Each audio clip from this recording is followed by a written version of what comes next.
டைட்டிலில் நம்ம பார்த்தோம்னாங்க tax evasion penalties, வரி ஏய்ப்பும் அபராதமும்.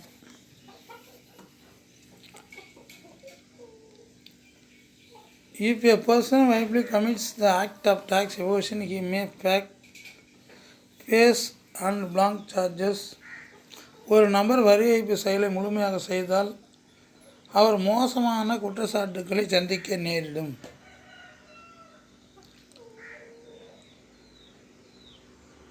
அப்போ tax evasion penalties include imprisonment up to 5 years and high amount as fines. வரி ஏய்ப்பு அபராதங்களில் 5 ஆண்டுகள் வரை சிறை தண்டனையும் அதிக அளவு அபராதமும் அடங்கும். Second one, the defendant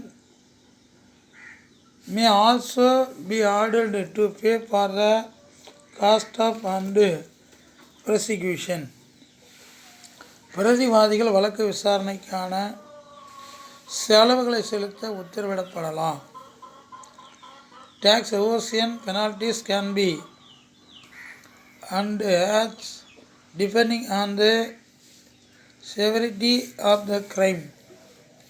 வரி ஏய்ப்பு அபராதம் குற்றத்தினுடைய தன்மை மற்றும் அதன் தீவிரத்தினை பொறுத்து கடுமையானதாக இருக்கும். டேக்ஸ் அண்ட் டெவலப்மெண்ட், வரிகளும் முன்னேற்றமும். The role of taxation is a developing economies is as follows. பொருளாதார முன்னேற்றுவதில் வரி விதிப்பின் பங்கு பின்வருமாறு. ரிசோர்ஸ் மொபிலைசேஷன்னா வளங்களை திரட்டுதல். Taxation enables the government to mobilize the substantial amount of revenue.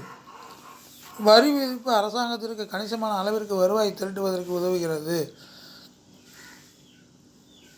The tax revenue is generated by imposing direct tax such as personal income tax and corporate tax and indirect tax such as customs duty, excess duty, etc. வரி விதிப்பு அரசாங்கத்திற்கு கணிசமான அளவிற்கு வருவாய் திரட்டுவதற்கு உதவுகிறது. குறிப்பாக நேர்முக வரி முறையான தனிநபர் வருமான வரி, நிறுவன வரி மற்றும் மறைமுக வரிகளான ஆயத்தீர்வை, சுங்க வரி ஆகியவற்றின் மூலமாக வரி வருவாயை திரட்டப்படுகிறது. Reduction in equalities of income, வருமான ஏற்றத்தாழ்வுகளை குறைத்தல். Taxation follow the principles of equity, வரியின் மூலம் சமத்துவ முறையை உருவாக்கலாம். The direct tax are a progressive in nature, நேர்முக வரிகள் வளர்வித வரி முறை பின்பற்றப்படுகிறது.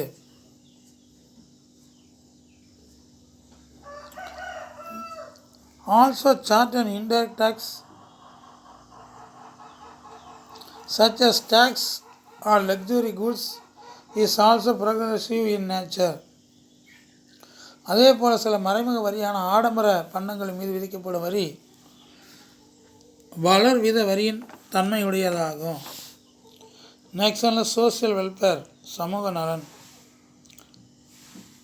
டாக்ஸேஷன் ஜெனரேட் சோசியல் வெல்ஃபேர், வரி விதிப்பு சமூக நலனை உருவாக்குகிறது. Social welfare is generate due to higher tax on certain of undesirable product like alcoholic product.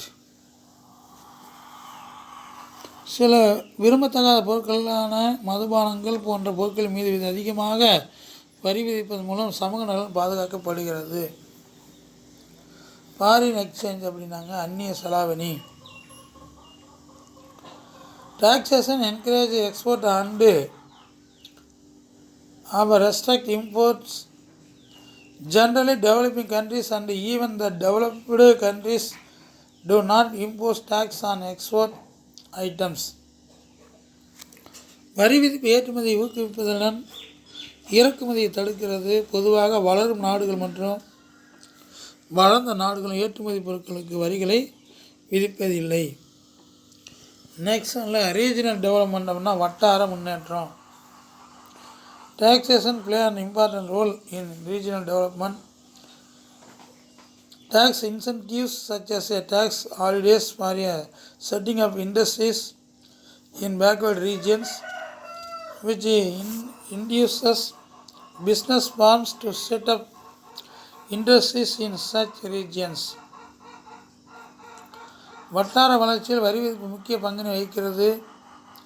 பின்தங்கிய பகுதிகளில் தொழில் நிறுவனங்கள் அமைப்பதற்காக வரி சலுகைகளும் வரி விலக்குகளை அளிப்பதன் மூலம் அப்பகுதியில் தொழிற்சாலைகளை அமைப்பதற்கு வணிக நிறுவனங்களை தூண்டுகிறது.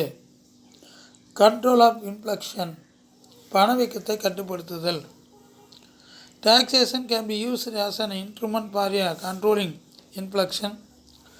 வரி என்பது பணவீக்கத்தை கட்டுப்படுத்தும் கருவிகளில் ஒன்றாக பயன்படுத்தப்படுகிறது. Through taxation, the government can control inflation by reducing the tax on the commodities.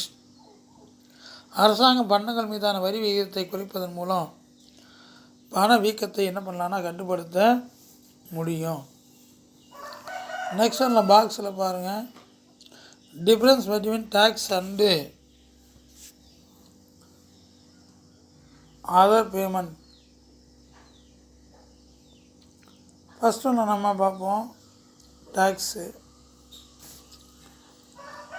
Tax is compulsory to the government without getting indirect benefits. வரி என்பது எந்தெந்த பிரதிபலிப்பாலும் எதிர்பார்க்காமல் அரசாங்கத்திற்கு கட்டாயமாக செலுத்துகையாகும். கட்டணம் என்பது fees is the payment for getting any service. கட்டணம் என்பது பணிகளை பயன்படுத்துவதற்காக செலுத்துவதாகும். Second point, if the elements of a revenue for general purpose of the state and predominant, the levy becomes a tax. பொதுவாக அரசாங்கத்தின் வருமான இனங்கள் ஒன்றாக வரி மேலோங்கி உள்ளது. While a fees is a payment for a specific benefit privilege, although the passes to the primary purpose of regulation in public interest. கட்டணம் என்பது ஒரு குறிப்பிட்ட நன்மைகளுக்கான தனி சலுகைகளை பெற்றிருந்தாலும் பொதுநல ஒழுங்குமுறையின் சிறப்பான முதன்மை நோக்கமாகும். தேர்ட் ஒன்ல பார்த்தீங்கன்னா tax is a compulsory payment. வரி என்பது கட்டாயமாக செலுத்துகையாகும். அடுத்து பேமெண்ட்டில் ஃபீஸ் இஸ் வாலண்டரி பேமெண்ட். கட்டணம் என்பது தன்னார்வ கட்டணமாகும். ஃபோர்த் ஒன்ல if tax is imposed on a person he has to pay it, otherwise he also to the penalties.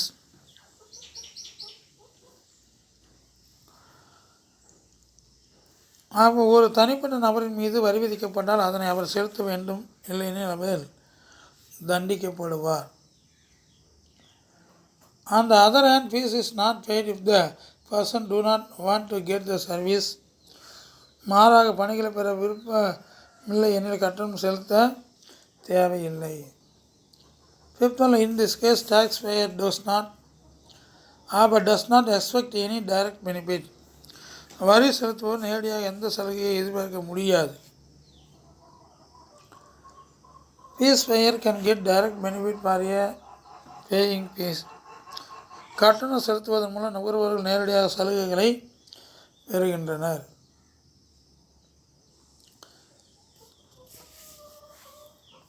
நம்ம உதாரணமாக நம்ம என்ன சொல்லலாம், income tax, gift box, wealth tax, VAT etcetera. வருமான வரி, அன்பளிப்பு வரி, சொத்து வரி மற்றும் மதிப்பு கூட்டு வரி.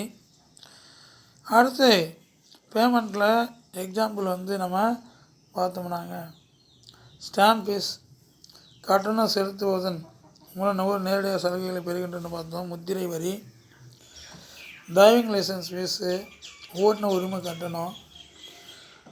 நெக்ஸ்ட் ஒன்ல கவர்மெண்ட் ரிஜிஸ்ட்ரேஷன் ஃபீஸ் அப்படின்னா அரசாங்க பதிவு கட்டணம்.